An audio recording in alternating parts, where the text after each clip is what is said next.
Welcome to The Blind Side. News and information from a blindness perspective.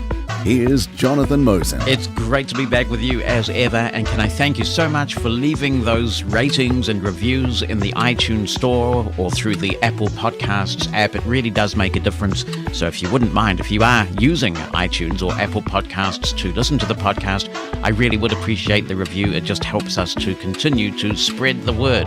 We've been talking a lot lately about technology. But of course, as you know, if you're a long-term listener to The Blind Side, we're a blindness podcast, not just a technology podcast. So tech is just one thing that we cover. And we're going to be talking about something completely different today. How would you feel about the prospect of being taught cane travel or orientation and mobility by somebody who, like you, was blind? Some people believe that that's just not right, that a blind person can't possibly teach cane travel, orientation and mobility with the same degree of competency and safety as a sighted person. I decided we should talk to a blind O&M and get to the bottom of how they do what they do. And when I decided to put this podcast together, a name that kept coming up was Deja Powell from Utah.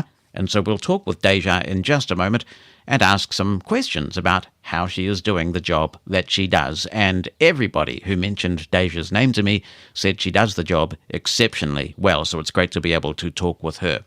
And after that, a little bit of a Where Are They Now section of the podcast, because if you were listening a few weeks ago, you know that we covered New Zealand's election in great depth. That election took place on Saturday, so we'll bring you up to date with some of the people that we interviewed and what happened to them on election night. Spoiler alert, we don't have a result quite yet.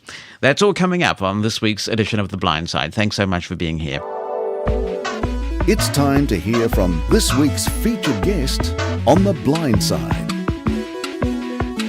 We have a show on Mushroom FM called A Cuppa at the Mosens, and a few months ago, the subject of blind cane travel instructors came up, and I was struck by how many people who called into that show expressed some concern about whether blind people should be teaching cane travel instruction. And I thought it would be good to get a cane travel instructor on the blind side to talk with us about this. And the name that kept coming up for me was Deja Powell, who teaches cane travel in Utah.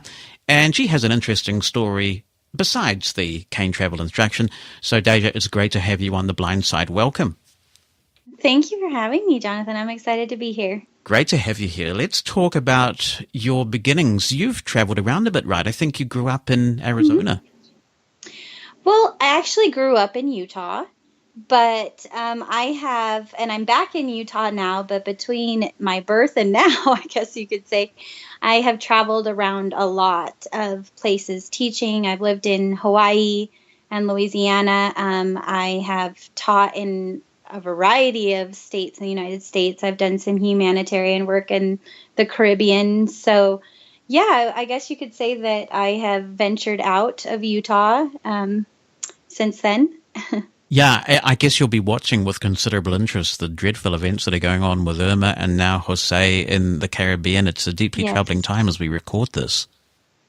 Yes, my heart has just been aching. I see some of these Caribbean islands that are just completely destroyed. And while I haven't visited the specific ones that have been damaged, they're very similar to the ones I have visited. And I just can't help but just feel sick about what they're going through. And so I'm sending my prayers and well wishes, of course, to everybody that's affected by those storms. My husband's actually packing up right now and heading out to Nashville to help those who have been displaced out of Houston with some mental health issues and things like that. So we're kind of in the thick of it, even though we're way over here in Utah. When I read your blog, you were talking about how when you were a youngster, I think you do have an Arizona connection as well, right? Because you were talking about being involved in dance and how that was one of the first times that you came across discrimination as a blind person. Yes, that's right. I was pretty young, and I was performing at the Fiesta Bowl halftime, which was happening in Arizona, and that was kind of my first experience with realizing that there may be an uphill battle as a person with a disability and getting people to place me on an equal playing field, I guess you would say. You have some usable vision, is that right? So you would be considered under the old rehab system as a low vision person? Correct. I am not totally blind, so I'm kind of in that between group, as you mentioned. But yes, I do consider myself or refer to myself as blind, but I do have some usable vision. How did that affect you when you were growing up? Were you given access to Braille instruction at what you consider to be an appropriate time and all of those things? The short answer to that is no. I was actually not given any blindness services growing up. The only thing that I received was large print. My parents were actually advocates for me getting Braille, but surprisingly enough, or not surprisingly, depending on how much you know, the blindness professionals actually are the ones that told my parents that I didn't need Braille, that it was unnecessary, that it was going to be more challenging for me to learn. And so I didn't learn Braille until I was 23, and I didn't start using a cane until that same age. So I was much older when I actually started getting the skills of blindness. And when you were growing up, were you one of those people who were comfortable with that, though? Because there's sort of a stigma attached to blindness for kids, right? But kids want to fit in. And so if you feel that you are different in some way, then that's difficult. Absolutely. I always struggled tremendously with self-confidence in general. I think whether I would have been born blind or not, that was just something that was a challenge. And so adding the blindness on top of it and kind of feeling like I was walking this line on where I belong. I didn't have enough vision to be getting my driver's license like my sighted peers. And I wasn't, quote, blind enough to be getting Braille and cane travel. So I always really struggled with my identity tremendously. And it's taken a lot of work and continues to take a lot of work, can I emphasize, that to, kind of find that my place and a place where I'm happy with who I am. I think the driving thing is one of those issues for many teens who can't see well enough to drive, where you really are confronted with this kind of existential crisis, right? Because it's just such a symbol of freedom. Absolutely. I think that was, as it is for many blind kids growing up, that was a big defining moment for me, because 16, you're not exactly comfortable in your own skin yet anyway. Yeah. And then all your friends are driving. And real quick, a fun thing that my parents did, and I tell a lot of parents of blind kids this, is my little sister is actually blind too, but my dad and mom bought us a car. And I know that sounds crazy, but they bought us a car and they did the insurance so that we could have other people driving that vehicle or whatnot. And so I actually had a car of my own that I was responsible for putting gas in and keeping the registration up on, taking it through the car wash. And so instead of just having to always ask my friends for rides, some of them might be like, hey, do you want to drive my car and drive me around? Which I thought was a really cool thing that my parents did to kind of help me feel included. Interesting. How do you feel that helped? Well, I think it gave me the same responsibilities as everybody else. It comes up in conversations. What do you drive? Or letting me be involved in the process. One of the things I struggled with was constantly asking if I could go with people places. Like, can I go to the game with you? And I really struggled with that, feeling like I was always asking and never giving back. And so the car was kind of a way for me to contribute, I guess, as well. And to, it wasn't a nice car. It was a used car that my parents probably didn't spend a whole lot of money on, but it kind of helped me feel more included in that big milestone of life that sometimes blind kids have a hard time missing out on. Is there an interesting story behind your name? Because you don't come across too many people named Deja.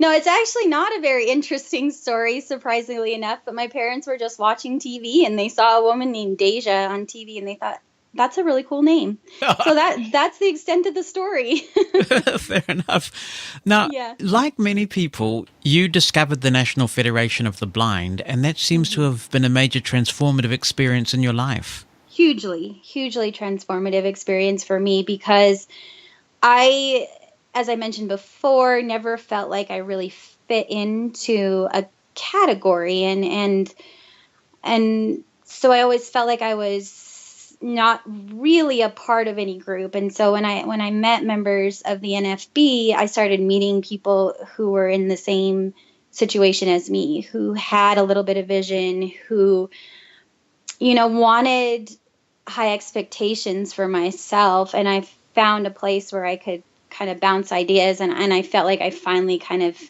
my puzzle piece kind of fit in with that group. And it gave me lots of resources to reach out to. And I honestly think it saved my life in the long run. That's quite a big statement. Yeah, it is. And I fully believe that it's true, or else I wouldn't say it.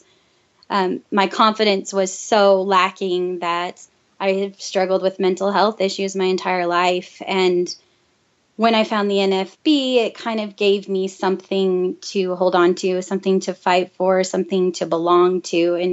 And it helped that aspect of my life tremendously.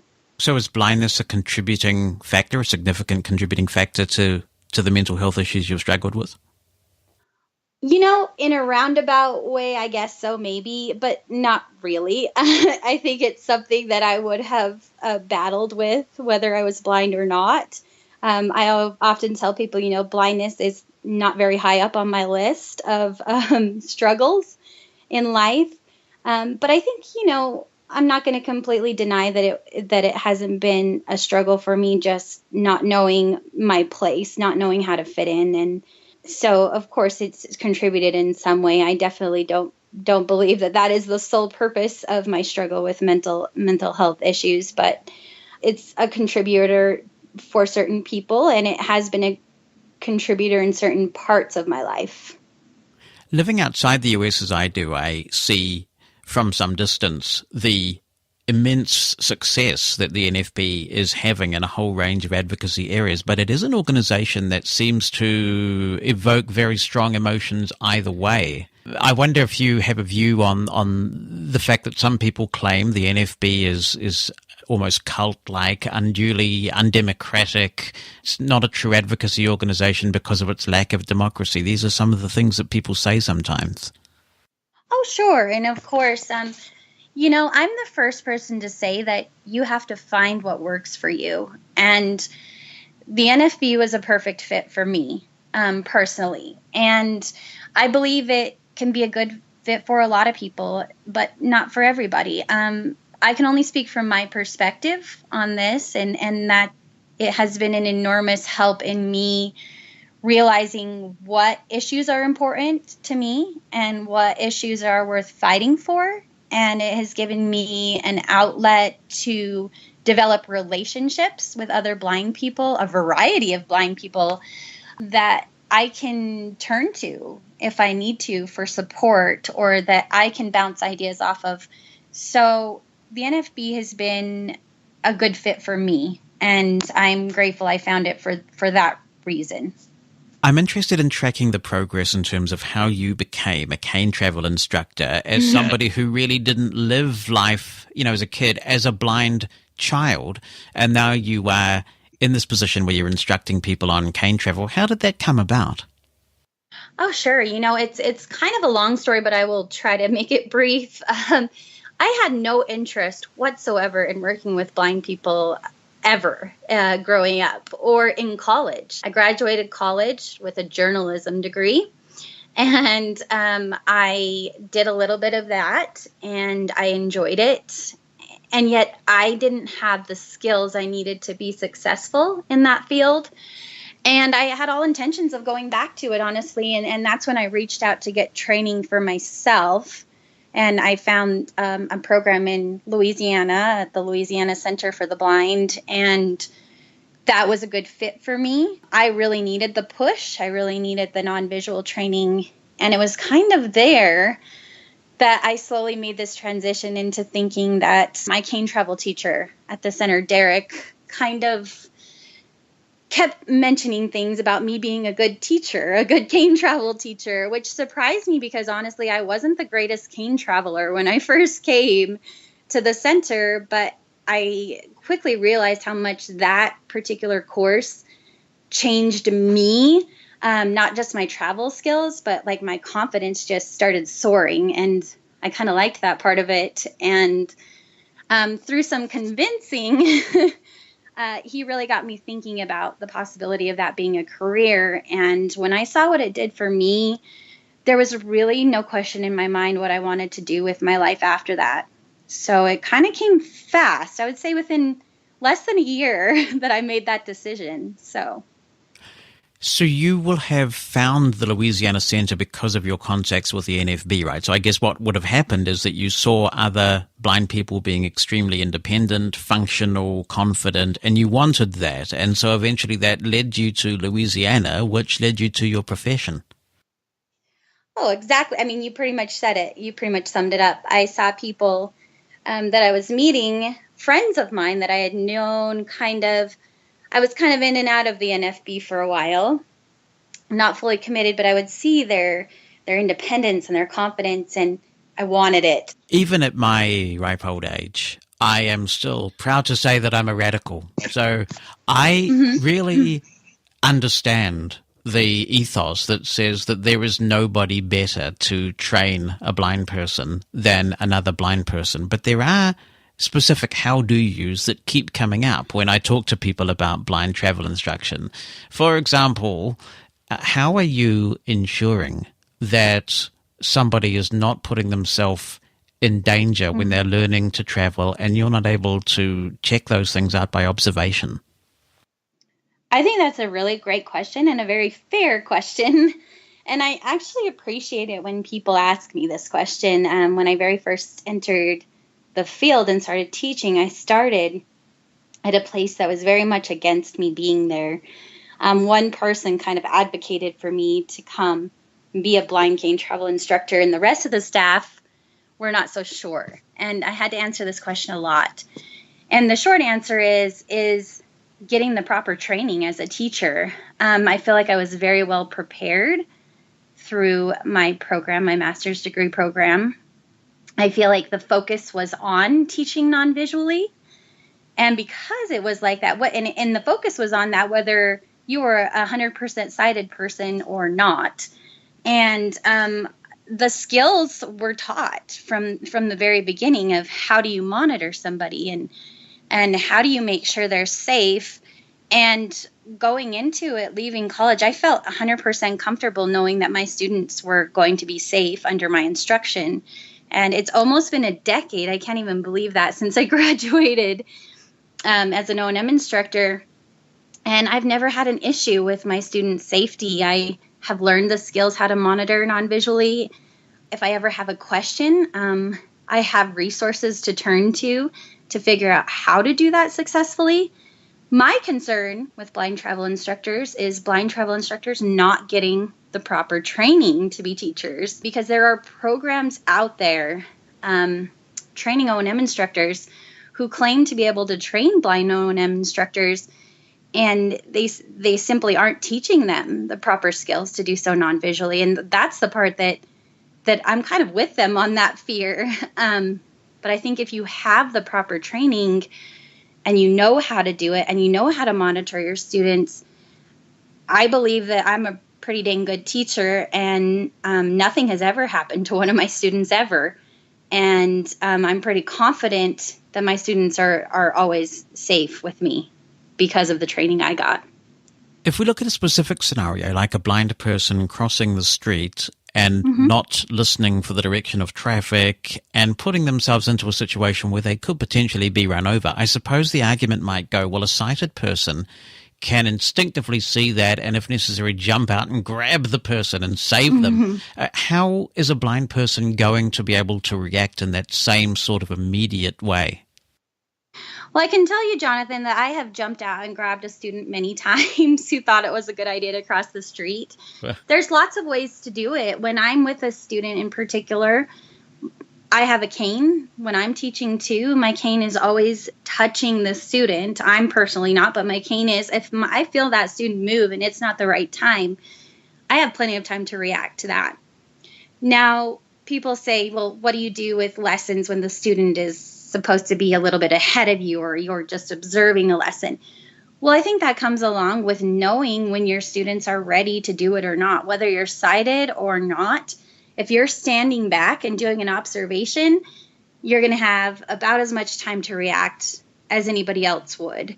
And so I think preparing your students, number one, those little skills, like I just told you, like making sure your cane's touching the person. My students, I always say, you need to tell me crossing, the word crossing, when you're ready to cross. And that way I know that you're doing it. And so it's something as so simple as that lets me know that my student's going to cross. And if it's not the right time, I say, whoa, no, don't cross. You kind of step in the same way I think a sighted instructor would. Tell me a bit more about the training that you went through. What does it take, in your view, to be trained successfully to teach another blind person cane travel? The answer is actually pretty simple. It takes spending a lot of time teaching other students non-visually. It's really quite simple. In my program, I spent around 1,000 hours under a blindfold. That included time training myself to be a strong traveler, and a significant amount of that time was done teaching, whether I was being supervised, whether it was apprenticeship. I did an extensive internship, and all of it was non-visual. So I say the more non-visual training an instructor gets, and blind or sighted, the better they're going to be at teaching non-visually. Seems simple, but that's kind of the basic element. I hear some programs say, we're really proud we spent 600 hours under shades, which that's great, but you can see the significant difference in the number of hours in the program that I attended, which no other program really gets close to at all. The NFB training model, the rehab model, is that even if you have some usable vision, if you can't depend reliably and consistently on that vision, then you should be taught to do things in a non-visual way. And so that has caused NFB over the years to basically say, look, if you don't have enough vision to function all the time as a sighted person, then we're going to call you a blind person. Low vision is not something you often hear in the NFB context. Now, Sure. So I do want to ask you about this, because there will be some people who are saying, well, okay, you're a successful cane travel instructor, but how much are you really using your vision to help you out with this? Sure. That's a fair question, too. You're asking a lot of really good questions that I would ask myself. I use my vision a lot to teach. I do not teach under shades all the time. I absolutely don't. I was completely trained non-visually, and when those shades came off to teach, my natural vision, of course, you're not going to stop using your vision. I mean, it's there. You're going to use it. And I'm not going to sit here and tell you that I never use my vision to teach, because that's absolutely not true. I do use my vision to teach, but the important thing for me is to know that I have the skills, I have the availability to put on my blindfold. We call it training shades now. There's all these weird with kids learning shades, all these different things, but basically it's a blindfold. I can put my blindfold on and I can show my students what's possible to do. And I feel comfortable doing that. So yes, I use my vision, but I also know that I have the skills that I need if I need to pull them out. And there are totally blind travel instructors out there, right? Oh, absolutely. I've worked with a ton of them. Yes. The question of O&M instruction also leads to the different methods that people use to learn routes. So as I understand it, there's the kind of route method, and then there is the structured discovery method, which I think is the term that the NFB centers favor. What is structured discovery, and what are the advantages of that? Structured discovery it's interesting because it's been around for quite a while now, but it's still something that a lot of people are exploring, and even more conventional programs are starting to explore structured discovery and having different courses on it, because it's kind of a unique way of teaching, but not really. Discovery learning has been around for a very long time. It's basically based on experiential learning, a hands-on approach to getting in and learning something, doing it instead of being told how to do it. And that's basically the basics of structured discovery cane travel. One of the biggest misconceptions is that we just send students out and they have to figure everything out on their own. That is 100% not true. There has to be a basic skill set in there. And many of my students never go out on their own until a few months into their training program. It's not like day one we send them out. And so that's where the structured part comes in. So the discovery learning is based on when you encounter a problem, dealing with it in the moment, figuring out how you're going to resolve that problem, not having everything planned out ahead of time, because realistically, that's kind of not how things work. And I'm sure you know that, and a lot of your listeners know that as blind people, we can't always predict what's coming. And that's kind of the goal of structured discovery, is how are you going to deal with that when you encounter it? And then the structured part comes in with an instructor like myself guiding that process, trying to talk the student through that and trying to lead them to come up with a solution themselves. So that confidence starts to build, that they're able to problem solve. And that guiding and that teaching is still there to provide the structure of teaching. Do you think that there are actually advantages of being trained by a blind cane travel instructor as opposed to a sighted one? Yes, I do think there are some advantages. Now, I have to be frank with you. When I first went to training and I was assigned my travel instructor, I got the one-sighted instructor that was on the staff. And I was honestly disappointed. I was like, I came here, I wanted to be trained by a blind person because I trusted their experience. I trusted that they knew what I was going through. Turns out my sighted travel instructor was excellent. He was everything I could have hoped for and more. And so I think there can be some incredible sighted instructors out there who are equal to, as far as teachers, and being able to provide the same experience. However, I also think they'd be the first to tell you that there's one element they're missing. That is the everyday life experience of being a blind person. And it's just something that no matter how long they spend under a blindfold, it's not their life. And I've heard this from sighted instructors. It's not anything about them being lesser or any worse of a teacher, because I believe there are some of the best instructors out there are sighted.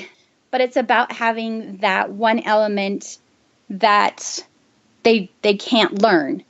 That going out into the world and dealing with the way you're treated in public and dealing with what it's like to not be able to take off your shades or not be able to throw your cane down and not have to use it. And so it's that real world, like, mentoring thing that I think is so powerful in having a blind cane travel instructor, is that element of saying, yes, I understand, and this is how I've done it. I think that's definitely a plus. And I think a lot of sighted cane travel instructors would agree with me on that.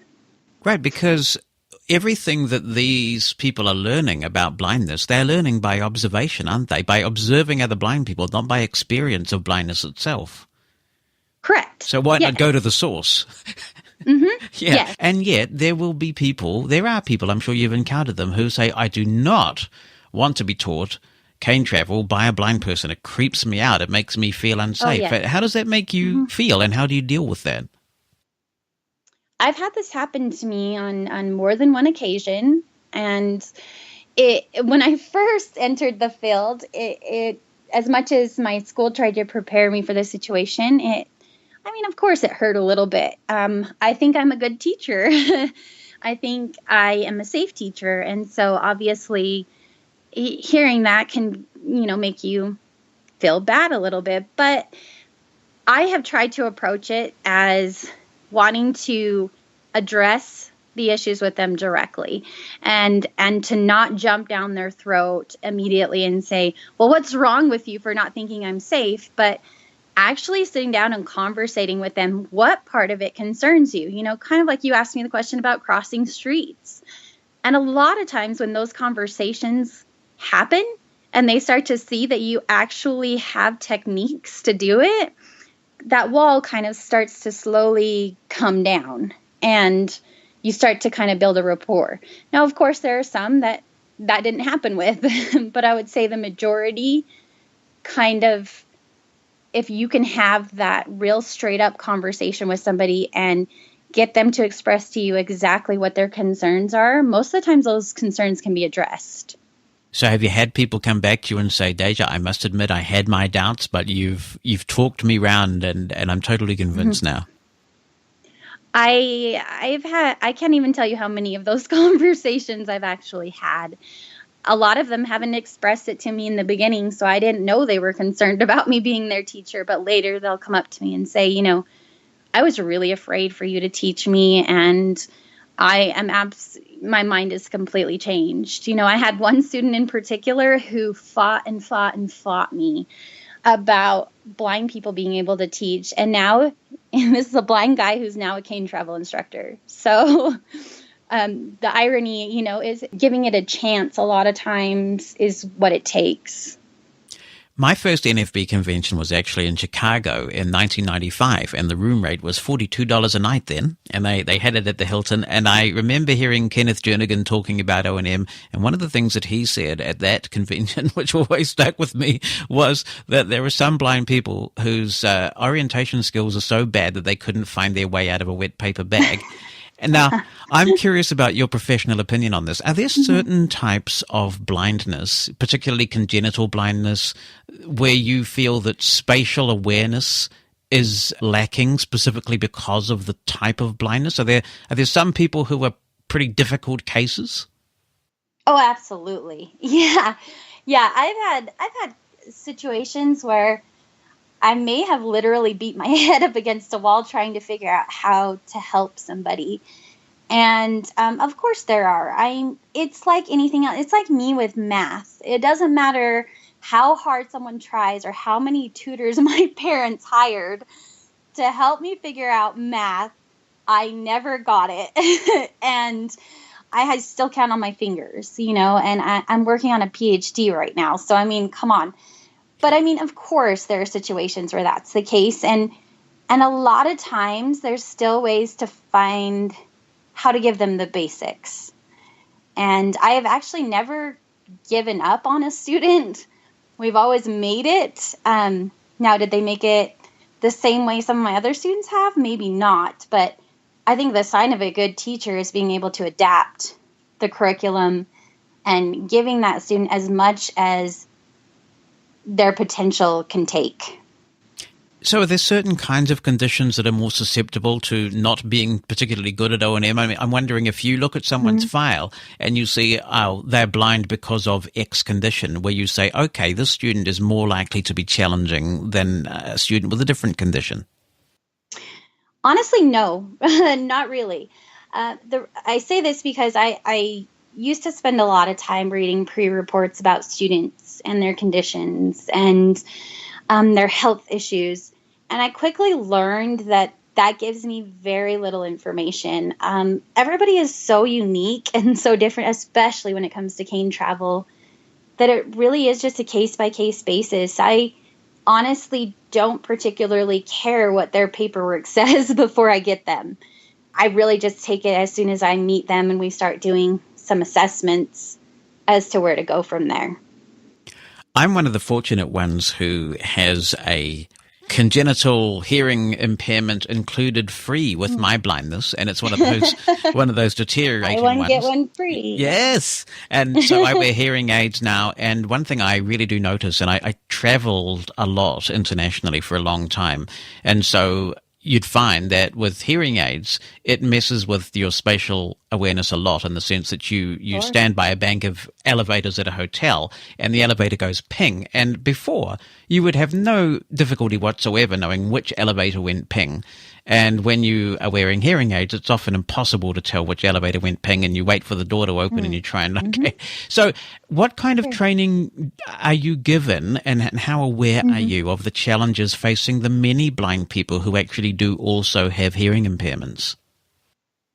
I think it's another great question. One of the things that we hear a lot is that structured discovery cane travel is only for the cream of the crop blind, or people where blindness is their only disability. And that's absolutely not true. I wish I could show them my caseload and they would know differently. And so I have worked with a lot of deafblind students, actually, and it's kind of become one of my areas where I feel pretty proficient in. And when I was going through training in my O&M program, we actually spent a week and learned some sign language. Obviously, I'm not super proficient in it after a couple of lessons, but we learned the basics. We actually did some training with earplugs and blindfold when I was in training.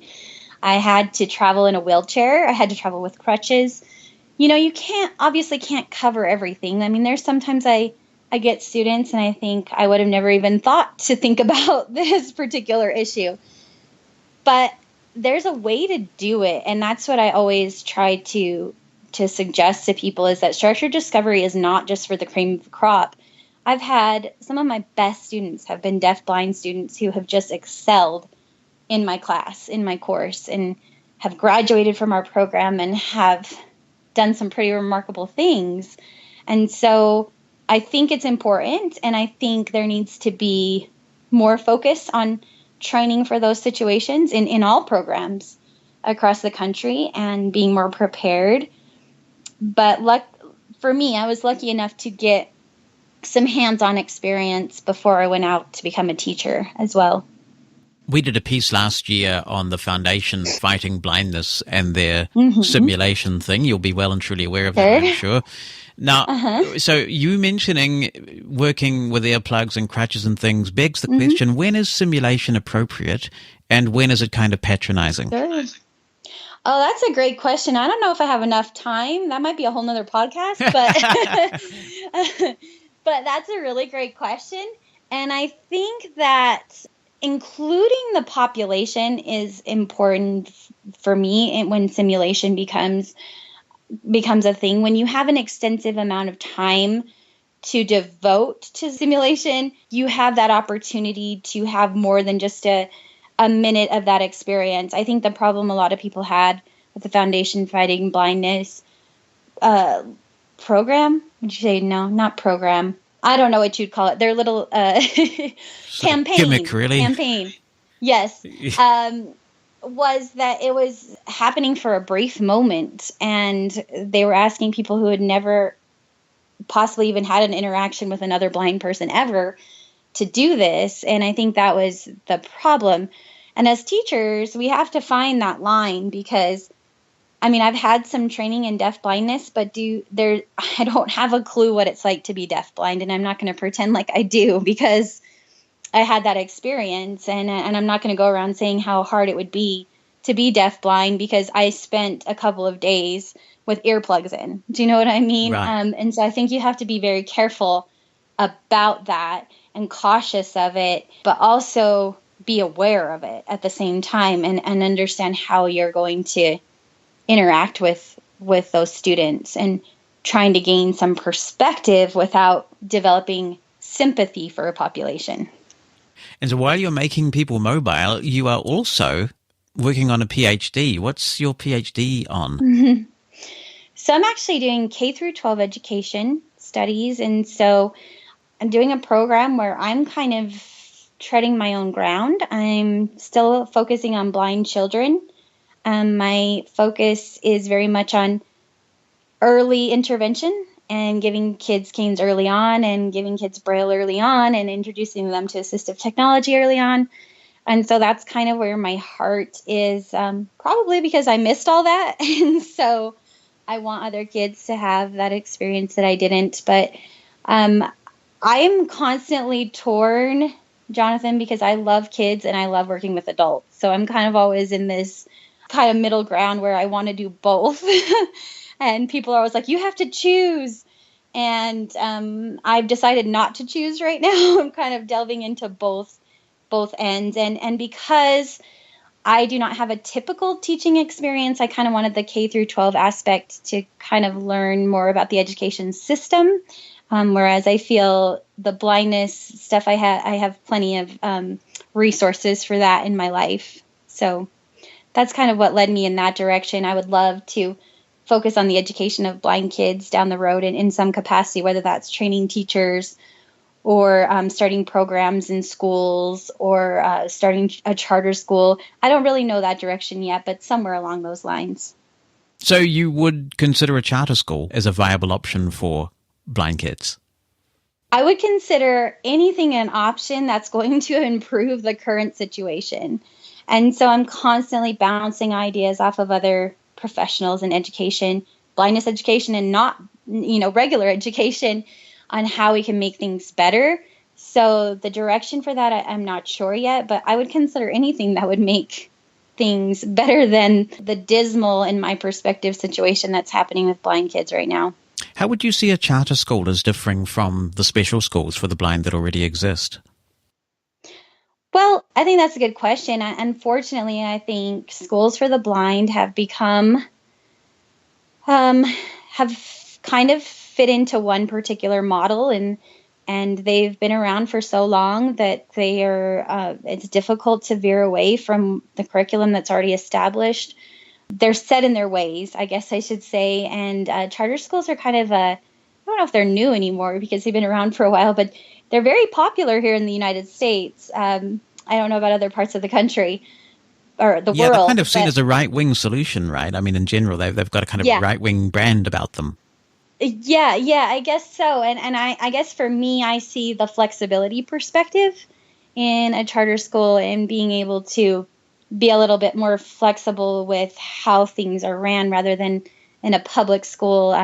There's just such a shortage of teachers. They have their specific things that they have to focus on. Schools for the blind are often just crowded with not just students who are blind, but just tons of multiply disabled kids. And unfortunately, they're not getting the education they deserve because they don't have necessarily the resources or the training that they need to be successful. So I think it could be a happy middle ground. I have to do a lot more looking into that to see, and I love hearing people's perspectives on this topic. So anytime any of your listeners want to shoot anything my way, I would love it. I'd be really interested to see how your thinking develops on that. That's quite an interesting subject matter. It's great to see the kids at these NFB conventions, isn't it? Moving around with their white canes at a very young age. I actually find it deeply moving seeing them do that. It's my favorite worldly image. Just seeing a kid walking around with their cane and seeing them exploring, and that's where my heart really is. I had an opportunity several years back. I kind of was thrust into this opportunity where there was no other teacher, and I had to go in and teach these kids cane travel. And I didn't particularly have an interest in teaching kids at the time. And I instantly just found my passion and my drive in that, and just seeing their excitement for learning and their desire to want to explore and do things on their own just kind of melted my heart a little bit. So now I'm kind of stuck in that frame of mind of just wanting to make their lives better, What's your view on guide dogs as a travel aid? I think guide dogs are great. I think they're great if you are prepared, to have a guide dog, and if you have, some training ahead of time. I think that they can be an excellent tool. I've recommended guide dogs to some of my students who have gone through our training program. So I think they can be hugely beneficial. Would you argue that cane travel skills are essential as a prerequisite to having one? Absolutely, yeah. And of course, I'm a bit biased because I'm a cane travel teacher, but I think those skills are very, very important and essential to really being successful with a guide dog in your travel. I think if you have the combination of those two things, you can find great success. Have you read the October 1995 Braille Monitor, the famous Braille Monitor from October 1995? I have, yes. We did read that when I was in graduate school, actually. Oh man, I think that broke the internet. I mean, the internet was pretty young then, and I think it broke it. Yes. There was a lot of discussion about that. And of course, there's a lot. It's still a big discussion. It's still a big discussion topic, and I've actually had people say, "Well, I hear you guys hate guide dogs," and it's absolutely not true. I think they can be an excellent travel guide. I think they can be an excellent source for people to get around independently 100%. It's just like a cane. If used properly, I think you can have a ton of success. Now, your journalism background makes a lot of sense now because I have read your blog, and you don't blog as much as you used to, but I guess we'll forgive you because it sounds like you're doing a lot. But you do have this Slate and Stylish blog in which you really articulately cover a whole bunch of things. And some of the things you cover in that blog are pretty raw. I mean, they're authentic. They're pretty frank. But you also have an interest in fashion. And this is an interesting thing because I suppose that for a totally blind person, sometimes it can be challenging, I would imagine, especially for a totally blind woman to sometimes know what is fashionable. I would imagine that you would rely a lot on advice, people whose taste you trust, who understand your looks. But there must be some really unique challenges, in particular for blind women in that area, I would think. Absolutely, yeah. I have always been interested in fashion and style and even decorating, anything stylistic has kind of been of interest to me for as long as I can remember. And the biggest thing that I was concerned about, as materialistic as this might sound, was that I was worried that if I walked around as a blind person, that I would lose some of that sense of style, which now I think is kind of silly of me to think. But for a long time, that's what I thought. I thought I could lose that, and have quickly learned that that's not the case. And I still find a lot of joy in that exact thing. And finding resources to learn about those things is fun for me.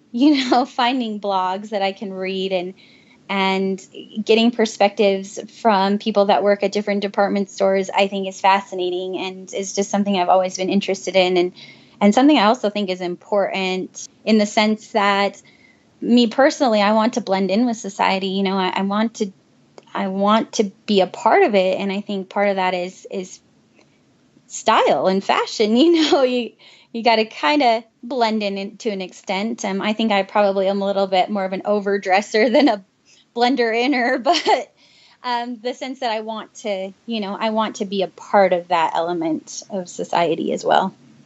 And it can be difficult, right? Because that is one of those things as a blind person that you can't learn by observation. I mean, you don't know, for example, what appropriate dress is for going to the theater unless you specifically ask, because you've got no way of visually verifying that. Exactly. Yeah, exactly. I mean, you've got to find alternative ways to find out what's in style, what's fashionable, what's not. And you've got to have people in your life who are willing to be honest with you. Never go shopping with your grandmother is my biggest advice, because my grandma, thinks I look cute in everything, and it's not true. And so, having people in your life that you trust in on that particular topic, and not everybody is as interested as I am. Not everybody's searching for fashion blogs, but it can be as simple as, kind of going into a store and finding out what types of things are in style at the time and things like that. I want to congratulate you on all that you've achieved, because it's really significant, I think, that you came from a childhood where you were not acknowledging blindness, you were not given the skills and the tools of blindness, and really in your early adulthood, you have acquired all these skills and had a really impressive journey. And I'm so grateful that you shared this with us, and I hope that it's made some skeptics about blind cane travel instructors think twice, because I think you're a fantastic ambassador for the cause.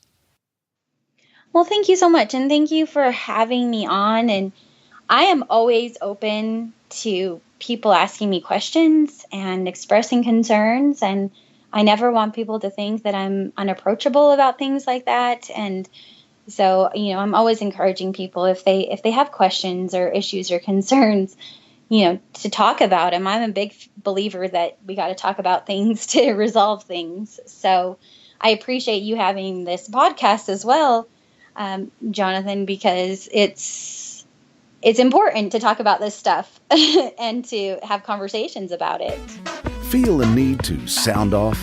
Share your thoughts about this week's show by email. Send an audio file or write it down and email theblindside radio@mosen.org. And we do get quite a few emails coming in. It's nice to get those audio attachments too, and it's so easy to do, especially if you have a smartphone these days. Just about any smartphone has a little voice recorder built in, and there are lots of apps.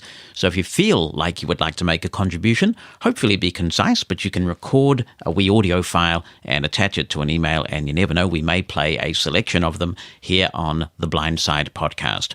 As we conclude, I was very proud of the fact that here in New Zealand we were able to cover disability issues in a way that have not been covered before in a New Zealand election, and we spoke to people from a number of New Zealand's political parties. We have a proportional representation system here in New Zealand. It's very similar to the German model. It was based on the German model, and as a result, we have a lot of parties to cover. I thought that I would follow up for you on what happened with the election over the weekend. We have our elections on Saturday here in New Zealand. It's interesting how the day of elections vary and are pretty consistent. So in New Zealand and Australia, we hold our elections on Saturday. It's always a Thursday in Britain, isn't it? And a Tuesday in the United States. I think Sunday is a pretty popular day for Europe, so that's fascinating how these traditions get established. Our election was on Saturday, the 23rd of September, and what's happened is that there is no result as yet. 46% of those voting have voted for the National Party, which is a right-of-centre party. They led a coalition government last time. A couple of the allies that they coalesced with are no longer in Parliament. They are short of a majority. 54% of people voting voted for someone else, and there is an argument to say that that 54% has voted for a change of government.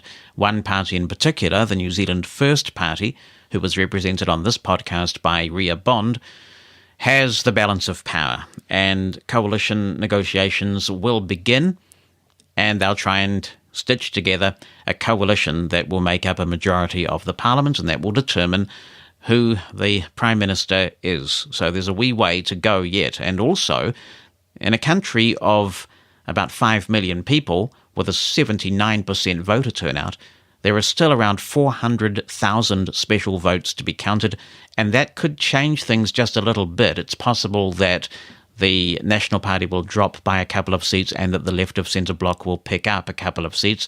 So a lot to go on still in our fascinating election campaign. When we were breakfasting and talking about the election on Sunday morning, I said to Bonnie, I hope the blind side isn't some sort of political jinx. Because let me go over what's happened to the people that we spoke to. We spoke to Mojo Mathers. You remember she was the first person we spoke to in that series of election interviews, and she was New Zealand's only deaf MP, New Zealand's only MP with a significant disability. And you'll recall that I mentioned in that interview how I was troubled by the fact that she had slipped down the Green Party list. She was on number 11, but she actually moved up a couple of places due to late resignations just before the election. So she was effectively number 9, but that was not sufficient to get Mojo Mathers back in Parliament. So she now is out of Parliament, and there is nobody with a significant disability in New Zealand's Parliament. We also spoke with Ria Bond. And Ria Bond had this amazing rags to riches story, really. She grew up in difficult conditions. She was a foster child. She went to various foster homes. She pulled herself up. She trained as a hairdresser. She eventually became a member of Parliament. Ria Bond is also no longer in Parliament. The New Zealand First Party, despite holding the balance of power at the moment, did not win sufficient votes for her to be returned on the party list. We were to speak with Peter Dunn, who was the United Future leader and in coalition with the National Party, and also my MP. Well, the day before I was scheduled to trot along to Parliament to record that interview, he bowed out of the contest, saying he realised he couldn't win. We also spoke with Marama Fox from the Māori Party, and of all of the interviews that we did, that one received the most positive overseas reaction. People really enjoyed hearing the Māori perspective on issues. Marama Fox was certainly a colourful character, very well liked. Well, not only is she not back in Parliament, but the entire Māori Party is out of Parliament. They were decimated. They did not win a single seat. They did not have sufficient party vote to be returned to Parliament without winning an electorate seat, so the entire Māori party has been wiped out of Parliament. Nikki Wagner, the Minister for Disability Issues herself, she has also lost her seat. However, she's back in Parliament because of her ranking on the National Party list, so she is actually still there. And the only person who can be said to have a truly successful night of all the people we spoke to in that series is Labour's Poto Williams, who is returned in her electorate seat, and of course she would have been returned anyway on the party list. I like to think that this little podcast of ours isn't a jinx, and that there's no causal relationship between all these people we interviewed and so much political demise. We'll have updates on this whole business with the election, I'm sure, next week. Thanks so much for being a part of this week's podcast. I appreciate it very much. Thanks for listening to The Blind Side, a production of Mosen Consulting.